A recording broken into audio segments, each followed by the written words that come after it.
हरे कृष्ण। सत्यम परम धीमहि। श्रीमद् भगवद गीता एक मार्गदर्शक। भगवान श्री कृष्ण ने अर्जुन को कई तरह से मार्गदर्शन किया, ज्ञान दिया, उपदेश किया और हर समय वो साथ रहे। उसी तरह अर्जुन के माध्यम से भगवान हमें भी मार्गदर्शन कर रहे हैं और ज्ञान दे रहे हैं, संदेश दे रहे हैं कि हमें जीवन में किस तरह से आगे बढ़ना चाहिए। आज दूसरे अध्याय का 33वां श्लोक है। अथ चेत्त्वम् इमं धर्मं संग्रामं न करिष्यसि ततः स्वधर्म कीर्तिं च हित्वा पापम अवाप्यसि।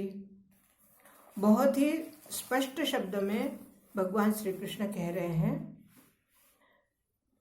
जो तुम्हारा धर्म है उस धर्म को अगर तुमने निभाया नहीं तो दो बातें हो जाती हैं। एक तो तुम्हारा धर्म से तुम पलायन कर गए हो, इसलिए तुम निंदा के पात्र बन जाते हो, और धर्म से ना करने की वजह से या धर्म ना करने की वजह से, अपना कर्तव्य ना करने की वजह से अध्यात्म की दृष्टि से तो पाप के भागीदारी बनते हो।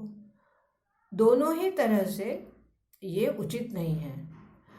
इसलिए वो फिर से कह रहे हैं कि तुम क्षत्रिय हो और तुम्हें इस युद्ध से विमुख नहीं होना चाहिए, तुम्हें ये युद्ध करना चाहिए। अब वो पाप और निंदा, इन दो बातों को भी बता रहे हैं कि हे अर्जुन, अगर तुमने ये अपने धर्म का पालन नहीं किया तो क्षत्रिय समाज में या पूरे समाज में तुम एक निंदनीय पात्र बन जाओगे।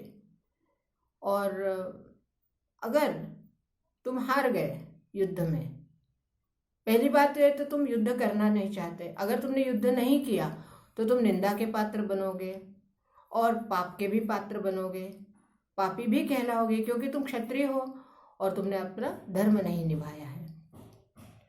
दूसरी बात, अगर तुम युद्ध करते हो और जीत जाते हो तब तो तुम्हारे लिए सभी मार्ग खुले हैं, लेकिन अगर तुम हार जाते हो तो तुम्हें मोक्ष भी मिल सकता है और तुम निंदा के पात्र से भी बच सकते हो।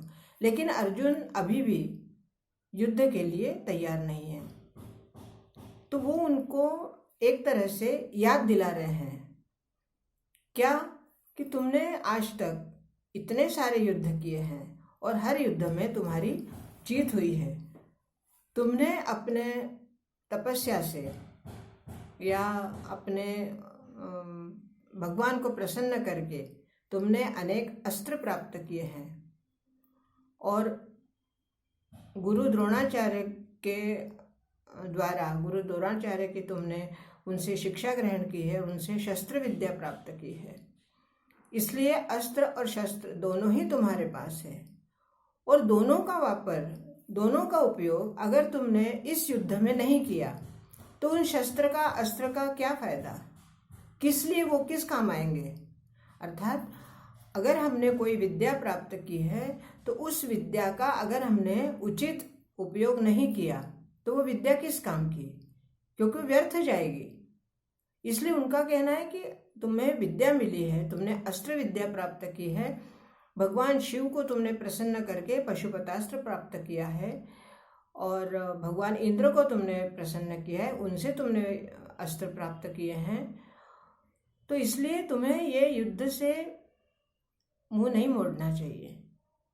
अब वो आगे बता रहे हैं कि अगर तुमने युद्ध नहीं किया तो पाप के पात्र तुम बनोगे ही, मतलब पापी तो कहलाओगे ही और नरक भी जा सकते हो। लेकिन सबसे बड़ी बात है कि तुमने युद्ध नहीं किया है, इसलिए लोग तुम्हारी निंदा नहीं करेंगे, बल्कि तुमने इस युद्ध से पलायन कर लिया है और ये सबसे बड़ी निंदनीय बात होगी। इसलिए तुम्हें पलायन करके युद्ध से दूर नहीं जाना चाहिए।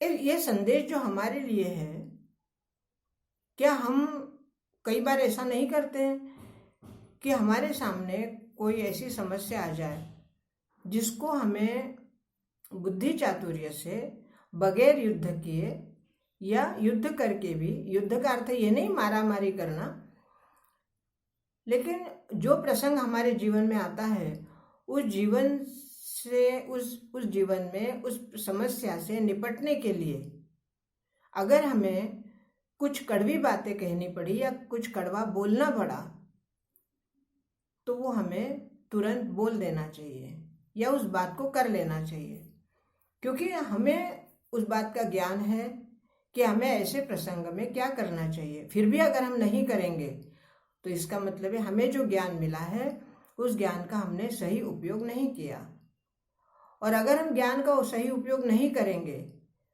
तो हमारा ज्ञान किस काम का। हमारे जीवन की समस्या में अगर हमने अपने ज्ञान का उपयोग नहीं किया, समय पर हमें कुछ कड़वा बोलना पड़ा, जिसे हम आज की भाषा में युद्ध भी कह सकते हैं, वाक युद्ध भी कह सकते हैं, तो वो कोई ना तो वो हिंसा होगी और ना ही कोई वो पाप होगा। लेकिन अगर हमने अपने कर्तव्य से विमुख होकर, हमें ज्ञान होने के बावजूद भी अगर हमने वो कर्म नहीं किया तो हम निश्चित ही निंदा के पात्र बनेंगे।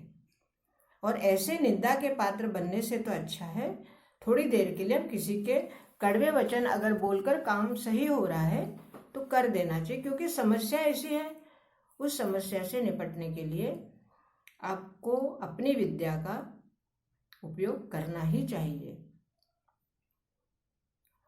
श्री कृष्ण ने जिस तरह से अर्जुन को बार बार समझाकर, और अलग अलग तरह से वो समझा रहे हैं, कभी पाप की बात बता रहे हैं, कभी ज्ञान की बात बता रहे हैं, कभी अपने धर्म की बात बता रहे हैं, कभी अपने कर्तव्य की बात बता रहे हैं, कभी कह रहे हैं अगर तुम मुझे गुरु मानते हो, तुम मेरा शिष्य हो, तो जैसा मैं कह रहा हूँ वैसा करो। अब अलग अलग मार्गों से ज्ञान जब मिलता है तो व्यक्ति कंफ्यूज हो जाता है, मतलब समझ में नहीं आता उसको कि मैं कौन से मार्ग पे जाऊं।